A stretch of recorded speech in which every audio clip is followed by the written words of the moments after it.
میں نے اب تک جتنی بھی کلپ ڈالی ہے یوٹیوب پر، اس میں سب سے اہم کلپ یہ ہے میرے نزدیک۔ اس لیے سب لوگوں سے درخواست ہے، ابھی تک میں نے کسی کلپ کے بارے میں اسٹارٹنگ میں یہ بات نہیں بولی کہ اس کلپ کو ضرور سنیں، لیکن میں اس کلپ کے بارے میں ضرور کہہ رہا ہوں، اس کلپ کو پورا سنیں اور دل کے ساتھ سننا اور سمجھنے کی کوشش کرنا۔ یہ مت سوچنا کہ شروع میں جو بھی بات آ رہی ہے سمجھ میں نہیں آ رہی، پوری سننا، جب جا کے پوری بات سمجھ میں آ جائے گی کیا کہنا چاہ رہا ہوں۔ اور اس کے اندر میں عاشقوں کے واقعات بتائے، دنیاوی عاشق لیلا مجنوں وغیرہ بھی، ان کے مثال دے کر کچھ بات سمجھانے کی کوشش کری ہے، اس لیے پورا سننا۔ اور یہ نہ سمجھ لینا کہ اس میں اگر میں اسٹارٹنگ میں اعتکاف اور شب قدر کے بارے میں بتا رہا ہوں یا رمضان کے بارے میں بتا رہا ہوں تو صرف اسی ٹاپک پر ہے یہ کلپ، بلکہ اسے پوری سننا، آگے کو جا کے کچھ اور بات چلے گی۔ اسٹارٹنگ میں تو تھوڑی بہت، کیونکہ اس وقت میں امپورٹنٹ بات یہی تھی، اس وجہ سے اعتکاف وغیرہ شب قدر کے بارے میں اسٹارٹنگ میں بتا دیا، اس لیے پورا سننا، آگے وہ کچھ اور بات آئے گی۔ اور غصہ یا پھر ناراض ہونے کی بجائے ان باتوں کو اپنے اوپر فٹ کر کے دیکھنا کہ واقعی میں ایسا ہے یا نہیں جیسا میں بتا رہا ہوں۔ آج سے رمضان کے آخری 10 دن بچے ہیں، آخری عشرہ شروع ہو رہا ہے۔ یہ آگ سے خلاصی کا عشرہ ہے، کیونکہ اس کے اندر 3 عشرے ہوتے ہیں، پہلا رحمت، دوسرا مغفرت اور تیسرا جہنم کی آگ سے خلاصی۔ تو اللہ پاک کی طرف سے یہ بہت بڑا انعام کا مہینہ ہے رمضان المبارک، اور آج سے ہی شب قدر کی راتیں بھی شروع ہو رہی ہے، اور آج سے ہی جو لوگ اعتکاف کے اندر میں بیٹھنا چاہتے ہیں وہ بھی آج سے ہی بیٹھیں گے۔ اب شب قدر ہے کیا چیز؟ شب قدر اللہ پاک کی طرف سے ایک انعام کے طور پر اس امت کو دی گئی ہے۔ یہ ایک ایسی خاص رات ہے، اس کے اندر فرشتے نازل ہوتے ہیں جبرائیل علیہ السلام کے ساتھ، اور اللہ پاک کی رحمت خاصہ نازل ہوتی ہے۔ اس رات میں جو بھی بندہ کسی بھی قسم کی عبادت کر رہا ہو، چاہے تسبیحات پڑھ رہا ہو یا تلاوت کر رہا ہو یا نفل عبادت کر رہا ہو یا ذکر وغیرہ یا دعائیں وغیرہ یا اللہ کی یاد میں ڈوبا ہوا ہو یا کسی بھی قسم کی کوئی بھی عبادت کر رہا ہو، تو فرشتے آ کر کیا کرتے ہیں، اس کی دعا پر آمین بھی کہتے ہیں، اس سے مصافحہ بھی کرتے ہیں، اور اللہ پاک کی طرف سے اس بندے کے سارے گناہوں کی بخشش کا وہ ذریعہ بن جاتا ہے۔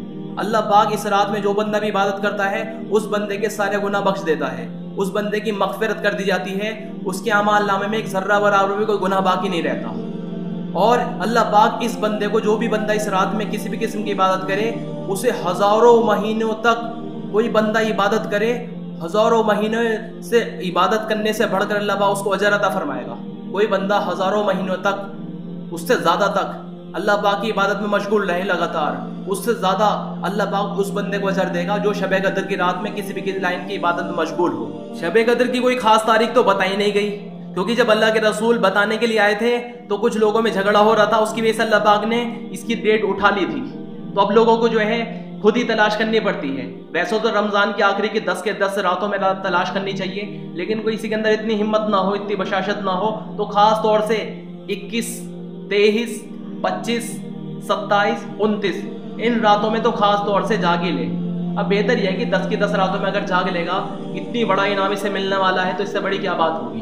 لیکن اب دیکھنے کی بات یہ ہے، بہت سارے لوگ ہر سال اعتکاف بھی کرتے ہیں اور روزے بھی رکھتے ہیں، سبھی لوگ الحمدللہ، اور اتنے سارے لوگ شب قدر بھی تلاش کرتے ہیں راتوں کو جاگ کر، اور کتنے سارے لوگ اس کے علاوہ بھی ذکر کرتے ہیں، پورے سال تلاوت کرتے ہیں، نمازیں پڑھتے ہیں، دعائیں کرتے ہیں، لیکن اس کے بعد بھی وہ بات نظر نہیں آتی جو ہونی چاہیے۔ یہ ساری کی ساری عبادت آخر تھی کس لیے؟ یہ اعتکاف کس چیز کے لیے تھا؟ اور یہ شب قدر کی راتیں کس چیز کے لیے تھی؟ اور یہ قرآن کی تلاوت، ذکر وغیرہ، روزے وغیرہ کس چیز کے لیے تھے؟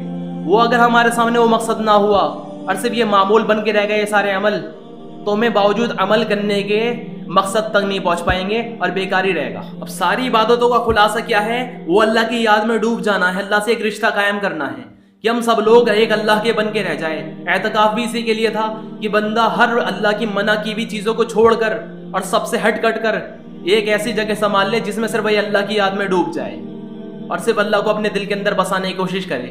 اعتکاف بھی اس لیے تھا، لیکن ہم سب لوگوں نے کیا ہوا، ایک رسم سی بن کے رہ گئی، اعتکاف کی بھی ایک رسم بن کے رہ گئی، روزوں کی بھی ایک رسم بن کے رہ گئی، قرآن کی تلاوت کی بھی ایک رسم بن کے رہ گئی، تراویح بھی ایک رسم بن کے رہ گئی۔ بس اللہ کی سب کی بات تو یہ نہیں ہے، ہر بندے کے لیے رسم نہیں بنی، کچھ لوگ ہیں جو اس کے ذریعے بھی اللہ کا قرب پا رہے ہیں، لیکن اب ہم سب کے سب اپنے زندگی کے اندر جھانک کے دیکھیں، ہم سب کے سب اپنی زندگی اٹھا کر دیکھیں، ہم سب کیسے بھی ایک عمل تو کر رہے ہیں، سارے اعمال کرتے ہیں ہم لوگ الحمدللہ، روزے بھی رکھ رہے ہیں لوگ، تلاوت بھی کرتے ہیں، کچھ لوگ اعتکاف بھی کرتے ہیں، شب قدر میں بھی جاگتے ہیں، تلاوت بھی کرتے ہیں، دعائیں بھی کرتے ہیں، ذکر بھی کرتے ہیں، اتنی بے شمار عبادتیں ہو رہی ہیں، اس کے باوجود بھی اللہ سے تعلق نہیں بن پا رہا، کیونکہ ایک رسم کے طور پہ عمل تو کر رہے ہیں، لیکن عمل سے جو مقصود تھا اللہ کو پانا، اللہ کو حاصل کرنا، اللہ سے ایک دلی رشتہ قائم کرنا، وہ ہمارے سامنے سے ہٹ گیا، کیونکہ رشتہ تب بنتا ہے جب دل کے احساس اندر میں موجود ہو، ورنہ وہ رشتہ ہی نہیں ہے جب جو اندر میں دل کے جذبات ہی نہ ہو، اندر کے احساسات ختم ہوئے ہو، اندر میں کوئی تڑپ ہی باقی نہ ہو کسی کے لیے، تو ایسا رشتہ بھی کیا کوئی رشتہ تھوڑی ہے۔ اللہ پاک جسم نہیں دیکھتا، اللہ پاک دل دیکھتا ہے۔ دنیا والی محبتوں میں تو کیا ہوتا ہے کہ جسم پاس میں چاہیے ہوتا، ٹھیک، لیکن اسے یہ تو نہیں پتا کہ دل کس کی طرف ہے، لیکن اللہ پاک جسم نہیں دیکھتا۔ اللہ پاک نے کہہ دیا ہم تمہاری صورت اور تمہارے اعمالوں کو نہیں دیکھتے، بلکہ ہم تمہارے دل اور تمہارے اعمال کو دیکھتے ہیں۔ تو اللہ پاک ہماری دلوں کی کیفیت پہ نظر رکھتا ہے کہ یہ دل کی کیفیت، اس کے اندر میں کیا تڑپ ہے، کہ اللہ کو پانے کی تڑپ ہے کہ نہیں، اندر میں اللہ سے کوئی رشتہ قائم ہے کہ نہیں۔ اب ہم اپنی زندگی میں غور کریں، کسی سے محبت ہو، کسی کو اس کی کال آ جائے تو فون پہ بات کرنے میں ایسا ویست ہوتا ہے، ایسا بزی ہوتا ہے بندہ کہ آس پڑوس میں بھی کیا ہو رہا ہے اسے پتہ نہیں چلتا۔ اس قدر اندر میں کوئی ایک احساس ہوتا ہے، ایک جذبہ ہوتا ہے اس سے بات کرتے وقت، کہ اللہ کے ساتھ بھی ہماری یہ کیفیت ہوتی جب ہم قرآن کی تلاوت کرتے ہیں کہ اندر میں وہ احساس ہوتا کہ ہم اللہ پاک سے باتیں کر رہے ہیں یا اللہ ہم سے باتیں کر رہا ہے۔ حضرت علی رضی اللہ فرماتے ہیں کہ جب میرا دل چاہتا ہے کہ میں اللہ سے بات کروں تو میں نماز پڑھنے لگتا ہوں، اور جب میرا دل یہ چاہتا ہے کہ اللہ مجھ سے بات کرے تو میں قرآن پڑھنے لگتا ہوں۔ تو ہم دیکھیں کہ اللہ پاک سے ہم باتیں کر رہے ہوتے ہیں یا صرف ایک معمول کے طور پہ نماز پڑھ لی، اللہ اکبر کہا اور سلام پھیرنے تک، بس یہی پتہ نہیں کہ اندر میں کس سے رشتہ قائم کرنا تھا نماز کے ذریعے سے۔ اعتکاف میں بھی بیٹھ کے بس وظیفے گھوٹے پورے، اللہ سے کوئی تعلق قائم نہ کر پائے، اعتکاف کرنے کے بعد بھی زندگی ویسی کی ویسی، ورنہ جسے زندگی میں اللہ مل جائے اس کی زندگی تو اور ہی ہوتی ہے۔ جب یہ لا الہ الا اللہ زبان پہ ہو تو زندگی اور ہوتی ہے، جب یہ دل میں اترتا ہے تو زندگی اور ہوتی ہے۔ تیرا لا الہ الا اے لغت غریب جب تک تیرا دل نہ دے گواہی، جب تک یہ دل کے اندر کی حقیقت نہ اترے، یہ صرف ایک بول ہی ہے، الفاظ ہی ہے، اس کے علاوہ کچھ نہیں ہے۔ دنیا والے عاشقوں کو دیکھو، جب اپنے محبوب کے لیے کوئی کلام لکھتے ہیں یا کوئی اشعار کہتے ہیں، ایسا لگتا ہے ہر لفظ کے اندر اس نے اپنا دل نکال کے رکھ دیا ہو۔ گانوں کے اندر بھی سن لو، ویسا تو سننے نہیں چاہیے، جن لوگوں نے گانے سن رکھے ہیں وہ اپنی زندگی وہ اس کو سوچ کے دیکھے کہ گانوں کے اندر میں کیسا درد بھرا ہوتا ہے کہ لوگ کو کے آنسو ٹپک جاتے۔ لیکن ہم دیکھیں کہ اللہ پاک کی یاد میں بھی ہمارا یہ حال ہے کہ نہیں۔ محبت تو کہتے ہیں لیکن محبت نہیں جس میں شدت نہیں، صرف اللہ کی محبت کا دم بھر رہے ہیں، اندر میں کچھ بھی تعلق نہیں ہے۔ تو اللہ پاک نے نمازیں جو دی تھی اور ذکر تلاوت جتنے بھی قسم کی عبادت دی تھی، یہ اصل نہیں تھی، یہ تو صرف ایک ذریعے تھے اللہ تک پہنچنے کے لیے۔ ہم نے ذریعے تو استعمال کیے لیکن اللہ تک پہنچنا بھول گئے، تو بیکار ہو گیا، منزل سے بھٹک گئے۔ افسوس اس مسافر کے حال پہ جو تھک کے رہ گیا ہو منزل کے سامنے۔ تو ہر عمل کو کرتے وقت سب کے سب لوگ اپنے دل کی کیفیت چیک کریں کہ دل میں اللہ سے تعلق باقی ہے کہ نہیں، اللہ کے لیے کوئی جذبہ باقی ہے یا نہیں، اللہ کے لیے احساس پیدا ہو رہا ہے کہ نہیں۔ اگر نہیں ہے تو پھر بیکار ہے، یہ دل مر چکا ہے، اس کے اندر میں اللہ کی محبت نہیں ہے، اس کے اندر کوئی غیر بسا پڑا ہے۔ دل کے آئینے میں ہے تصویر یار کی، جب ذرا گردن جھکائی دیکھ لی، تیرا دل تو ایسا نماشنا، تجھے کیا ملے گا نماز میں۔ تو دل کے اندر جو ہوتا ہے وہ نماز کے اندر آ جاتا ہے۔ کوئی بندہ اگر اپنا اللہ سے تعلق چیک کرنا چاہے، وہ 2 رکعت کی نماز کی نیت باندھ کے کھڑا ہو جائے اور تلاوت کر کے بھی چیک کر لے کہ دل کے اندر میں اللہ کے لیے محبت پیدا ہو رہی ہے یا نہیں۔ جس طرح ہم کسی کا شاعر کا کلام پڑھتے ہیں، شعر و شاعری پڑھتے ہیں، تو جب اسے پڑھتے ہیں تو اندر میں ایک جذبہ ہوتا ہے، ایک فیلنگ اندر میں پیدا ہو رہی ہوتی ہے اسے پڑھتے ہوئے۔ کیا قرآن پڑھتے ہوئے بھی یہ اندر میں احساس، یہ جذبہ پیدا ہو رہا ہوتا ہے یا نہیں؟ تو پتہ کیا چلا، اندر میں صرف زبان پہ بول ہے اللہ کی محبت کا، اندر سے دل خالی ہے اس کی حقیقت سے۔ مجنوں کی زندگی اٹھا کے دیکھو، ایک مخلوق کی محبت میں ایسا مشغول ہوا کہ ساری کائنات سے بے نیاز ہو گیا، اسے پتہ ہی نہیں کہ کیا ہو رہا کہیں پر کیا نہیں۔ ایک مرتبہ رات میں بیٹھا ہوا ریت پہ انگلی پھرا رہا ہے، تو کسی نے دیکھا اسے کہ کیا کر رہا ہے، تو پاس میں جا کے دیکھا تو پوری ریت پر لکھ رکھا ہے لیلا لیلا لیلا۔ تو اس سے پوچھا کیا کر رہے ہو، رکوع لیلا کے نام کی رٹ لگا رہا ہوں۔ اسی طرح اب اپنی زندگی اٹھا کے دیکھے، اللہ سے اگر یہ محبت ہوگی تو اللہ کے نام کی رٹ لگائے گا، یہ اللہ کا ذکر کرے گا، تسبیح پر اللہ اللہ اللہ سبحان اللہ، تو اس کے اندر میں ایک جذبہ ہوگا، ایک احساس پیدا ہوگا اللہ کی محبت کا۔ لیکن ہماری حال تو یہ ہے، تسبیح جہاں ہاتھ میں آئی سبحان اللہ سبحان اللہ سبحان اللہ سبحان اللہ، ایسے اندر میں رٹ لگتی ہے کہ بس کسی طرح بوجھ سر پر سے اترے کہ تسبیح پوری ہو، بوجھ اترے۔ اندر میں کوئی جذبہ نہیں کہ اس تسبیح کے ذریعے میں اللہ سے تعلق پیدا کرنا تھا، اللہ کی یاد پیدا کرنی تھی، کچھ ہے ہی نہیں اندر میں جذبہ۔